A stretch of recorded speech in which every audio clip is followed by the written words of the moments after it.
Picture this for a moment. A man and a woman deeply in love, sharing laughter, dreams and vulnerabilities. He gives his all, his time, his energy, his heart. But one day, without warning, she pulls away. Not with a fight, not with a dramatic goodbye, but with distance. Calls go unanswered.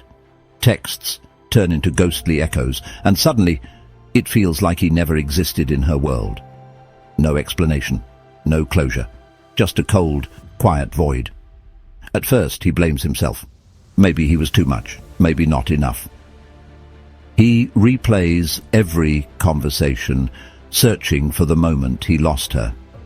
But what if the real reason had nothing to do with him at all? What if she cared more than she let on, but ran anyway? The truth is, some people don't sabotage relationships because they don't care. They sabotage them because they do.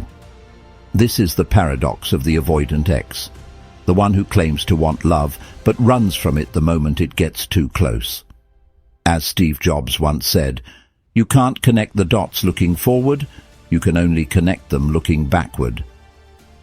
Avoidants don't understand their own fear in the moment. They only see the pattern in hindsight. They crave intimacy, but fear being trapped, so they push away the very thing they desire. Psychologists call it avoidant attachment, but in real life, it feels like a never-ending cycle of hot and cold. They withdraw, creating space, expecting their partner to chase, because chasing means reassurance. But what happens when you stop running after them? When you refuse to play the game? That's when the power dynamic shifts. The legendary Bruce Lee once said, "Be like water. Instead of resisting, adapt. Instead of seeking validation from someone who keeps retreating, flow toward what truly fulfills you. If they cannot meet you where you stand, then perhaps they were never meant to. Their avoidance is not your burden to fix." You see, avoiding intimacy doesn't mean they don't feel love. It means they fear losing control. The moment they sense emotional closeness, their survival instinct kicks in, whispering, "Run before you get hurt." And so they run, not because they don't care, but because caring too much terrifies them. But here's the secret. The moment you stop chasing, they're forced to sit with their own fears. As Carl Jung put it, until you make the unconscious conscious, it will direct your life, and you will call it fate. If an avoidant ex truly values you, your absence will make them confront what they've been running from. Not your pleas, not your patience, your absence. So, if you've ever been left confused by someone who once seemed all in but suddenly vanished, stay with me until the end of this video. We're about to break down why avoidant exes sabotage relationships, how to spot their patterns, and, most importantly, how to reclaim your power so you never have to suffer through this cycle again. Drop a comment below. I choose my peace. Let this be your mantra, your declaration that you will no longer chase someone afraid to embrace love. If this message resonates with you, support the Ace Wisdom family by subscribing and joining our community. Ace Wisdom presents Why Avoidant Exes Sabotage Relationships, Even When They Care. Avoidant exes sabotage relationships not because they don't care, but because deep down they equate intimacy with a loss of freedom. The closer someone gets, the more suffocated they feel. Love to them is not a safe space. It's a trap. As the legendary philosopher Jean-Paul Sartre once said, hell is other people. For avoidance, this isn't just a dramatic statement. It's their reality. They crave connection, but the moment it starts to feel too real, their mind tells them, run. If you stay, you'll lose yourself. This fear of enmeshment leads them to push away, even from the people they deeply care about. They might start ghosting, cancelling plans, or withdrawing emotionally. It's not that they don't love you. It's that their subconscious is screaming that love will cost them their independence. And here's the kicker. When you try to reassure them, when you give them more love, they don't see it as comfort. They see it as pressure. The great poet Rainer Maria Rilke once said, "Love consists of this two solitudes that protect and border and greet each other. But avoidants struggle with this balance. They don't trust that they can be in love and be free. So, instead of facing their fears, they sabotage. They create distance, pick fights over small things, or leave before they get too invested. It's their way of maintaining control. But in reality, they're not in control at all. They're just running from the very thing they crave. Avoidant exes don't just fear losing their independence. They also fear the raw, unpredictable nature of vulnerability. To them, opening up means exposing themselves to pain, rejection, and even abandonment. Rather than risk getting hurt, they build emotional walls so high that even the people they love can't get through. The great Maya Angelou once said, "I don't trust people who don't love themselves and tell me, 'I love you.'" This perfectly describes avoidance. They may care deeply, but because they struggle to be vulnerable with themselves, they resist being vulnerable with you. They've learned, either from childhood or past relationships, that showing emotions leads to disappointment. Maybe they grew up in a home where expressing feelings was met with ridicule. Maybe they once loved someone who shattered their trust. Either way, they internalized a dangerous lesson. Love isn't safe. Vulnerability is dangerous. So what do? They sabotage. The moment the relationship reaches a level of emotional depth that requires openness, they pull back. They deflect serious conversations, downplay their feelings, or even end the relationship just to avoid confronting their own emotions.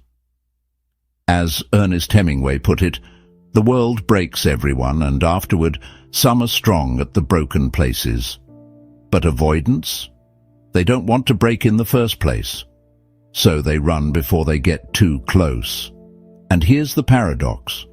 While they push you away to protect themselves, deep down, they wish they could be open. They wish they could let you in. But their fear of emotional exposure is greater than their desire to stay. That's why silence, distance, or even coldness becomes their shield. But here's what you need to know. You cannot fix someone who isn't ready to heal. The more you try to show them that vulnerability is safe, the more they will resist. Instead of exhausting yourself trying to break down their walls, focus on someone who isn't afraid to meet you halfway. Avoidant exes don't just run when things go wrong. They often sabotage relationships when everything is going right. It sounds illogical, but to them, happiness feels like unfamiliar territory. And what do people do in unfamiliar territory? They retreat. As Sigmund Freud once said, people do not really want freedom, because freedom involves responsibility, and most people are frightened of responsibility. Avoidants are not just afraid of love, they're afraid of what love requires. Stability, consistency, and emotional openness don't just feel difficult, they feel like a trap. For an avoidant, deep emotional connection can trigger something called foreboding joy. The fear that something good will inevitably lead to something bad. If they've experienced abandonment, betrayal, or emotional neglect in the past, happiness doesn't feel like a blessing. It feels like a setup. They think, This won't last. Something bad is coming.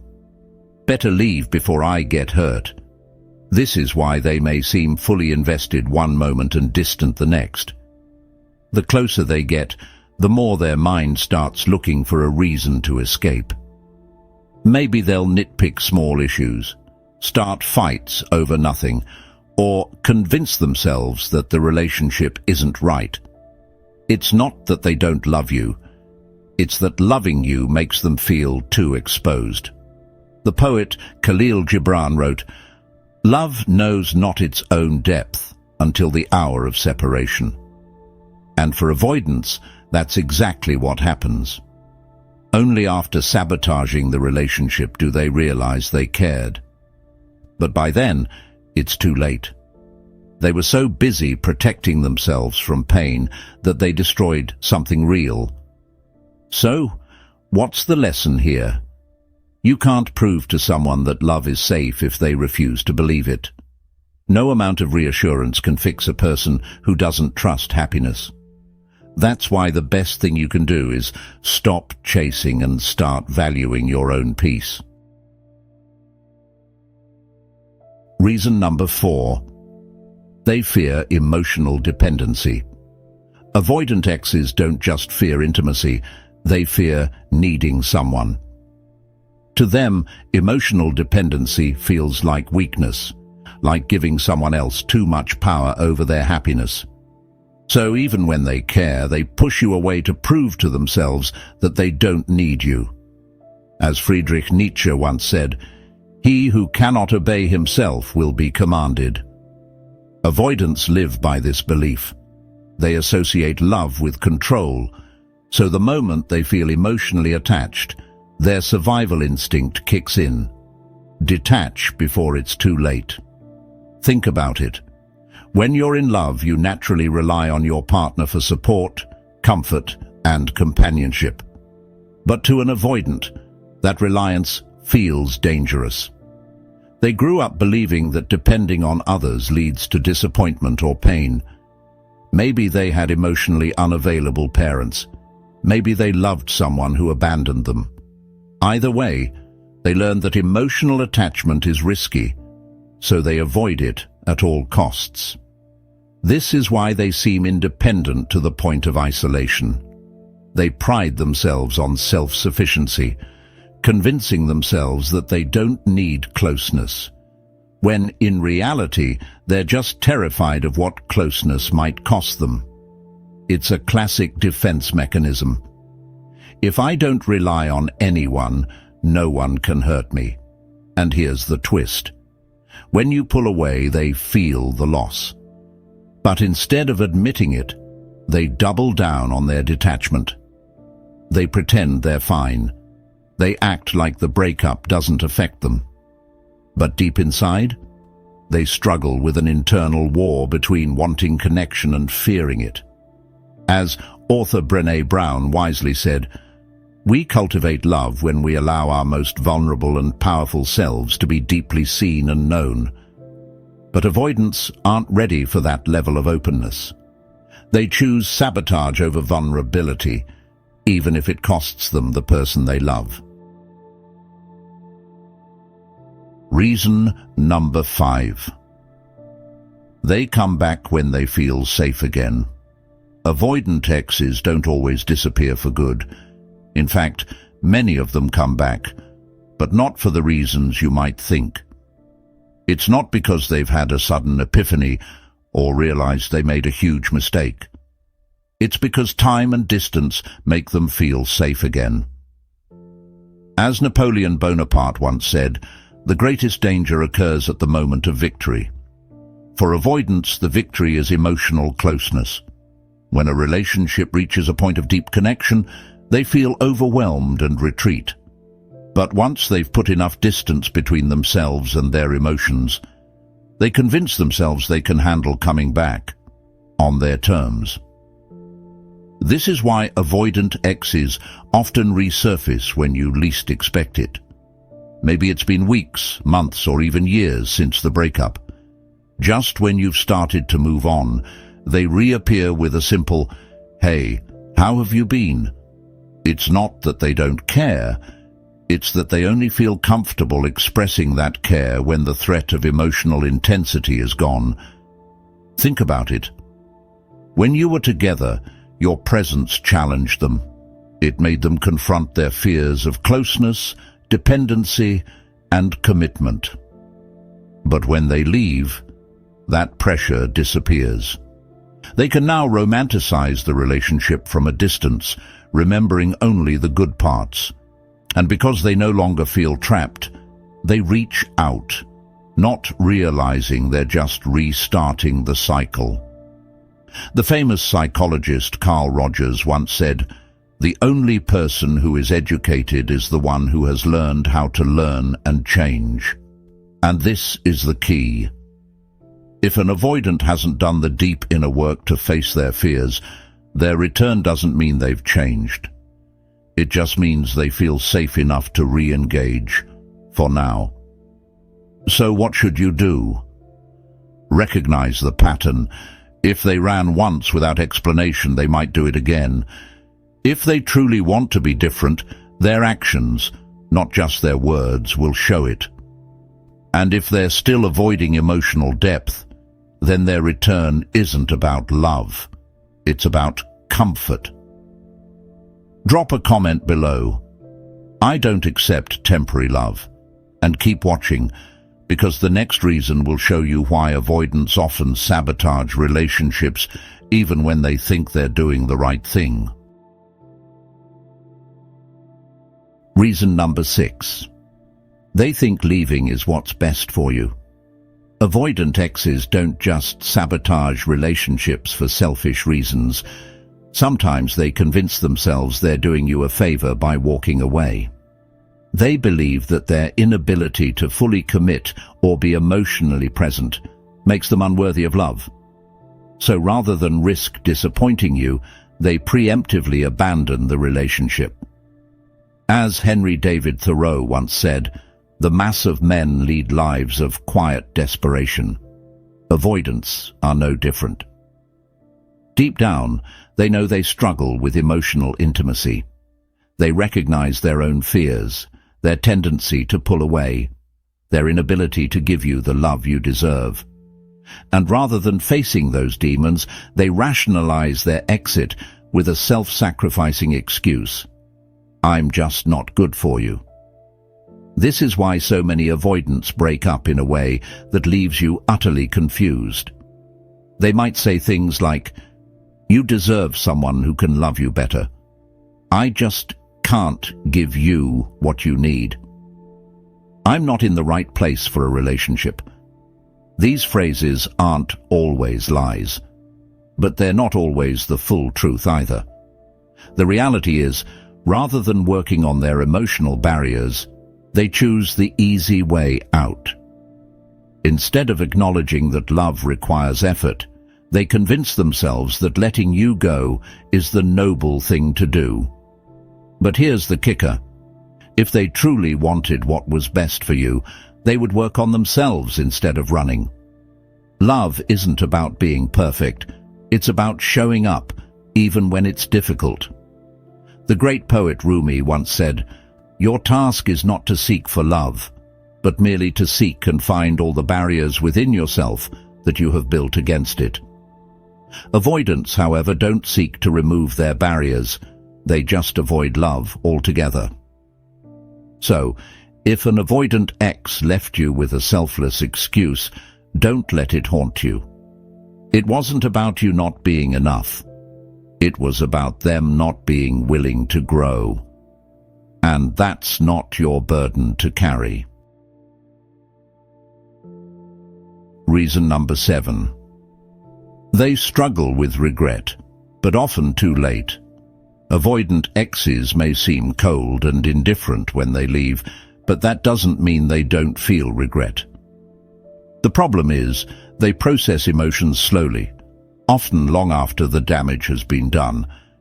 By the time they realize what they lost, you've likely already healed and moved on. As the legendary playwright Oscar Wilde once said, "The tragedy of old age is not that one is old, but that one is young." Avoidants don't grasp the depth of their emotions in the moment. They convince themselves that leaving was the right decision, until time forces them to sit with the reality of their loss. At first, they feel relief. Space makes them feel in control again. They tell themselves they did the right thing by avoiding deeper attachment. But as the months pass, they start to reflect, not with logic, but with nostalgia. They remember your warmth, your patience, the way you made them feel seen. And for the first time, they feel the absence of that. That's when the regret kicks in. But here's the painful truth. Avoidants struggle with emotional reconnection just as much as they struggle with emotional intimacy. Even if they miss you, their instinct isn't to reach out, it's to suppress. They tell themselves, they're probably happier without me. I wouldn't know what to say anyway. It's too late. And so, some avoidants never come back, not because they don't care, but because facing their emotions head-on is too overwhelming. Others will reappear in subtle ways, testing the waters with a casual text or a like on social media. But if they haven't done the inner work, their return isn't about change. It's about seeking comfort in the familiarity of you. As the Stoic philosopher Seneca put it, we suffer more often in imagination than in reality. Avoidants suffer in silence, replaying what could have been but never acting on it. Their regret doesn't come in grand gestures. It comes in the quiet moments when they realize they let something real slip away. The truth about avoidant exes and how to reclaim your power. By now you understand that avoidant exes don't sabotage relationships because they don't care. They sabotage them because love terrifies them. They fear losing control, they fear emotional dependency, and most of all, they fear being truly seen. But here's the truth. That's not your battle to fight. As the great Toni Morrison once said, you want to fly, you got to give up the thing that weighs you down. If you've been stuck wondering why an avoidant ex pulled away, stop waiting for their validation. Stop hoping for closure. Your healing doesn't depend on their realization. It depends on your decision to move forward. The hard truth is that some avoidants never change. They cycle through relationships, running the moment things get real, only to return when it feels safe again. And if you allow it, they will pull you into that endless loop of uncertainty. But you deserve more than inconsistency. You deserve someone who doesn't just love you when it's convenient, but someone who chooses you fully and fearlessly. So ask yourself, do you really want to keep waiting for someone who fears the very love you have to give? Or are you ready to turn your pain into power? Drop a comment below. I choose love that stays. Let this be your mantra, your declaration of self-worth. And if this message resonated with you, don't forget to like this video, subscribe, and join the Ace Wisdom family. Together, we're not just talking about relationships, we're transforming lives.